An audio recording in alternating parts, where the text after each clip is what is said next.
This is World News Tonight with David Muir. Good evening. We begin tonight with several breaking stories as we come on the air. Just moments ago, the Pentagon reporting an American refueling aircraft has gone down in Iraq. The rescue effort now underway. Also, the deadly shooting on an American campus now being investigated tonight as a possible terror attack. ROTC students and a teacher targeted what the gunman allegedly asked in that classroom. But we begin tonight here with the horrific scene unfolding at one of the largest synagogues in the U.S. Authorities say a driver rammed his truck through the barricades and smashed through the front door of Temple Israel just outside Detroit. Smoke could be seen coming from the building. Sources telling ABC News the driver was armed with a rifle. The Oakland County Sheriff says armed security opened fire, the suspect's truck bursting into flames. 140 children among those inside at a preschool, the race to get the children out. The attacker is dead. Tonight, investigators are now trying to determine a possible motive. ABC's Alex Perez leading us off. He's on the ground in Michigan tonight. Tonight, terror in Michigan, smoke pouring from the roof of one of the nation's largest synagogues after an armed man in a truck steered around the security barricades and plowed right through the front doors.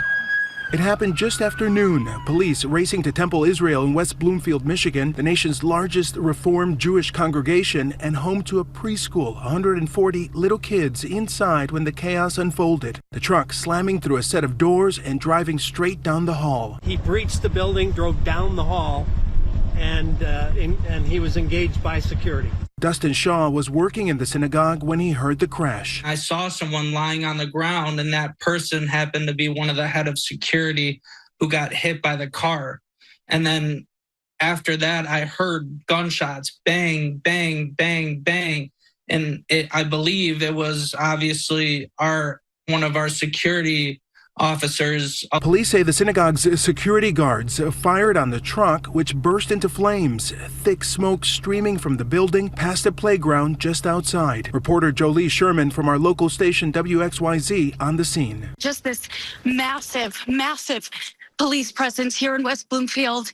On my way here, there were just dozens of police vehicles from various law enforcement agencies. Police wearing gas masks, finding the driver dead in the burning truck. Sources tell us he was armed with a rifle. Amid all the smoke and sirens, authorities wondering, did he act alone or was someone else involved?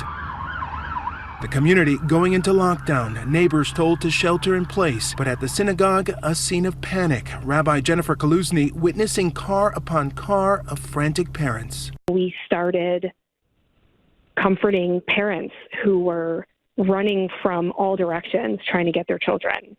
And some of them were obviously panicking to the point that it's a good thing someone was there waiting for them to literally hold up. And the cars just kept coming. Then, roughly 2 hours after the chaos unfolded, the welcomed news. The danger had passed, and everyone inside the synagogue had been accounted for. No kids, this is the important thing, no kids or no staff was injured whatsoever. Finally, parents able to collect their children, pushing babies in strollers, one toddler swaddled in a sleep sack. My God, I never thought I'd be standing here looking at my temple surrounded by SWAT and FBI and going out into the parking lot and grabbing babies to bring them to their parents. Never. And David, authorities have not yet identified the attacker, and they're still working to pinpoint an exact motive. A security guard was knocked unconscious, but he is expected to be okay. About 30 first responders were treated at area hospitals. Authorities hailing all of those people tonight as heroes. David? After a terrifying scene there. Alex Perez in Michigan for us. Thank you. Also breaking tonight, the deadly shooting on campus at Old Dominion University in Virginia. Tonight, authorities are now investigating the shooting as a possible terror attack. Sources say the gunman walked into a classroom, asked if it was an ROTC class, and then opened fire. Authorities say the gunman has ties to ISIS. Here's Pierre Thomas. Showing up to ODU, 20 cop cars were just went by. Tonight, terror on the campus of Old Dominion University in Norfolk, Virginia, with members of the school's ROTC program targeted by a suspect with ties to ISIS. Active shooter on the ODU campus. You got cops running across. The entire police force of Norfolk is here. It was just before 11 a.m. Police swarming the campus moments after a gunman opened fire in a classroom. All of a sudden we heard a commotion. A lot of people rumbling, starting to get up. We started running, and that's when we heard gunshots. The suspect has been identified by the FBI as 36-year-old Mohammed Jallow, a former member of the Virginia National Guard. Sources tell ABC News he calmly walked into the classroom, asked if it was an ROTC class, and then shot the instructor several times and 2 students who were wounded. The instructor later died. We have confirmed reports that prior to him conducting this act of terrorism, he shouted or stated Allah Akbar. And all of a sudden I hear like just a bunch of bodies hitting each other, like this loud altercation. And there's just like a person in a tan coat curled up on the ground with their backpack on in front of the Starbucks just laying there. Tonight, FBI Director Kash Patel posting, the shooter is now deceased thanks to a group of brave students who stepped in and subdued him.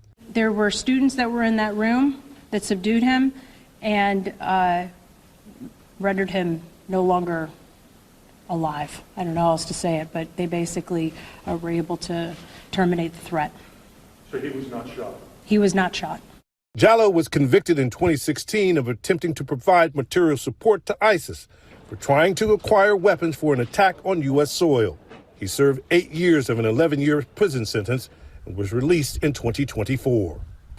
David Jallow was under 5-year supervised release in which he was to check in with his probation officer regularly. And he was also subject to having his internet activity reviewed. But tonight, so many questions, including how a convicted felon got a gun and whether he had recently been under surveillance. David? Yeah, major questions moving forward here, Pierre. Thank you. All of this leading to a heightened level of alert in this country. Let's get right to our chief investigative correspondent, Aaron Katersky, tonight. Aaron? From the moment the U.S. launched missiles on Iran, David, we've been hearing concerns from law enforcement officials about possible violence here at home. And the response to the incidents today, those images just say it all. The massive police response to the vehicle ramming at the synagogue in Michigan and police swarming the campus of Old Dominion University. Before that, 2 teens charged with bringing homemade bombs to the mayor's residence here in New York City, and a mass shooting targeting a bar in Austin, Texas. And David, we reported here 24 hours ago the FBI quietly sent an alert in recent days about Iran's potential aspirations to retaliate with attack drones at unspecified targets in California. The FBI going public with that alert today, clarifying that the intelligence underpinning it was unverified. Still, California Governor Newsom and police in the state took it seriously, and tonight police across the country are stepping up patrols, particularly outside synagogues and other locations that are tied to the Jewish community. David? Aaron Katersky back with us tonight. Aaron, thank you. Now to the war in Iran. Just moments ago, the Pentagon reporting a U.S. refueling aircraft has gone down in Iraq. The rescue effort now underway tonight. And it comes as Iran escalates attacks on oil tankers and oil facilities. And this evening, the first public statement claiming to be from the new supreme leader, what he's vowing Iran will do as oil and gas prices surge. Ian Pannell from the region again tonight for us. Tonight, the urgent rescue underway after a military refueling aircraft crashed in western Iraq. The Pentagon says 2 KC-135 refueling tankers were involved, one going down, the second landing safely. That plane would have had a minimum of 3 crew members on board, and there are no ejection seats. Officials say this wasn't due to hostile or friendly fire. The investigation ongoing. It comes as Iran's new supreme leader with a message, making it clear they'll keep targeting the world's oil supply. These oil tankers coming under attack off the coast of Iraq. Explosions and flames lighting up the night sky. Iran releasing dramatic new video showing the moment the oil tanker in the port of Basra, Iraq was hit. Come! The crew jumping ship to escape the inferno. Come. Video circulating online, at least 1 person killed. And tonight, in his first public comments as Iran's new supreme leader, Mojtaba Khamenei, who took power after his father was assassinated, declaring war on the global oil supply. Vowing that Iran will keep blocking the critical Strait of Hormuz, where 20% of the world's oil passes through. The new supreme leader, who Israeli sources say suffered leg and facial injuries in an attack on the first day of the war, still hasn't been seen since he was named the new leader. Tonight, Iranian state TV reading a statement it says it's from Khamenei. vowing to continue the effective and punishing defense, adding blocking the Strait of Hormuz must certainly continue to be used. Iran attacking at least 6 ships and multiple oil facilities across the region in just the last 24 hours. In Oman, you can see the Iranian drone in midair and the nosedive into an oil tank in online video. Our James Longman in Erbil, Iraq, amid an incoming drone strike. And that's another drone attack right over Erbil. We should hear it any minute. In just the last few minutes, we've seen at least 3 of those come overhead here. That's missile interceptors taking drones out of the sky. And tonight, global oil prices surging again, topping more than $100 per barrel today, with gas prices in the US up nearly 70 cents a gallon since the start of the war. Prices rising after President Trump said today stopping Iran from getting a nuclear weapon is of far greater interest and importance to me as president than oil prices. Tonight, with oil prices surging, the president looking to ease concern at home. Overnight in Kentucky, the president declaring this about the war in Iran. We've won. Let me tell you, we've won.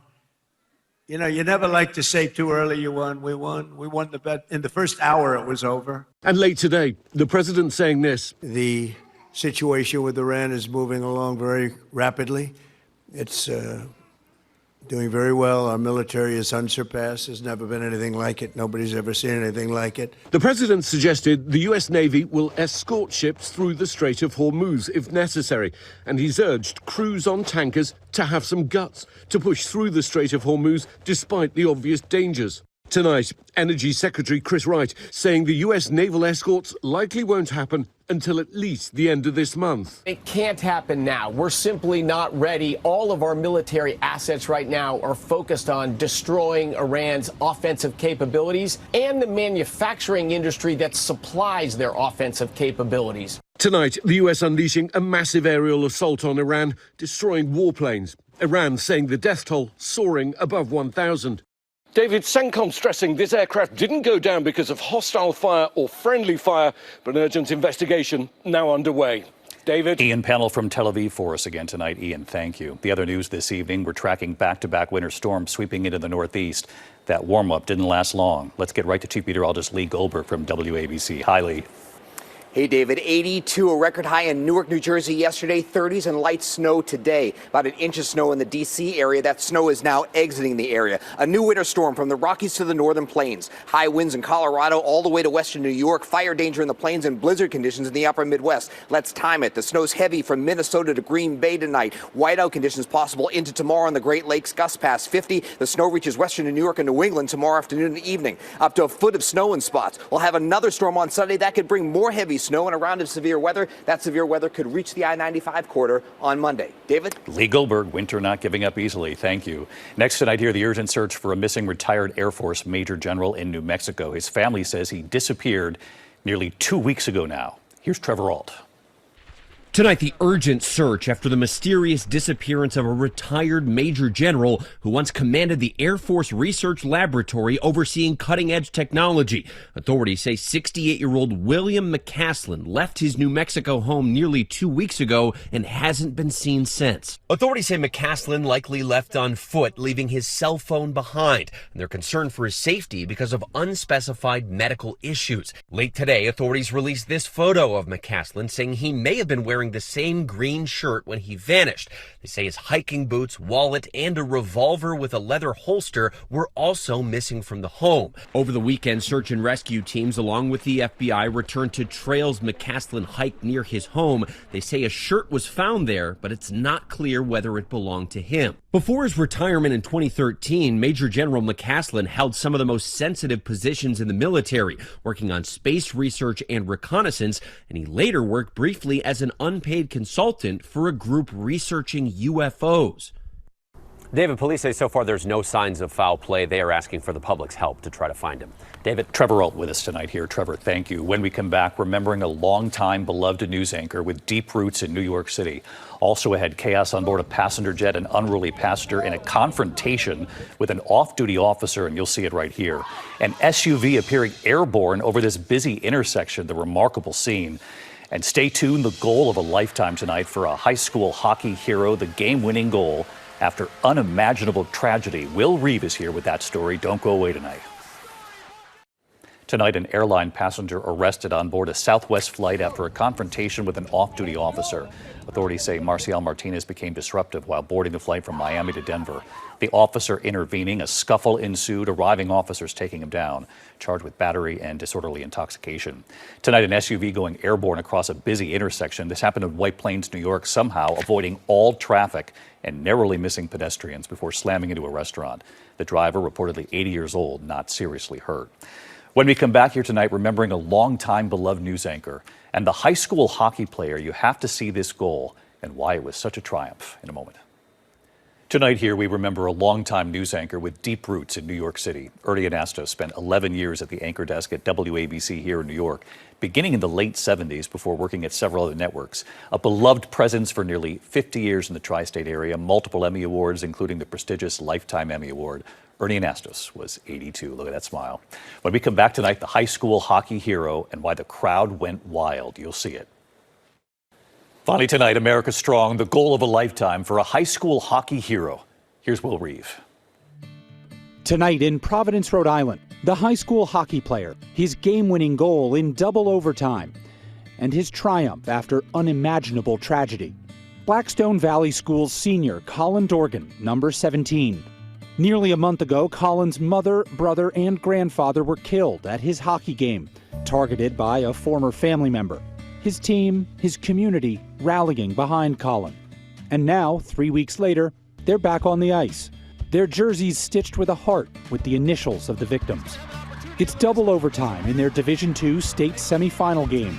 And here's Colin all alone.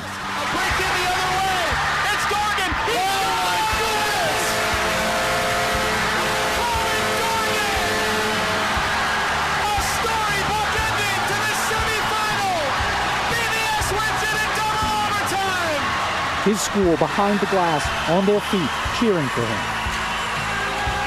The announcers recognizing the moment. Nothing will ever change what happened to that young man, but there's a moment for him that he'll never forget. Afterward, Colin calling it the greatest moment of his life, so soon after the worst. Tonight, Colin Dorgan sending his team to the state championship game, saying he could feel the love from every person out there in the arena. Well, we are all cheering Colin on. Good luck to the team. I'm David Muir. I'll see you right back here tomorrow. Good night. David Muir, the most trusted anchor in America, the most watched anchor in America. Thank you for making World News Tonight with David Muir the #1 newscast in America.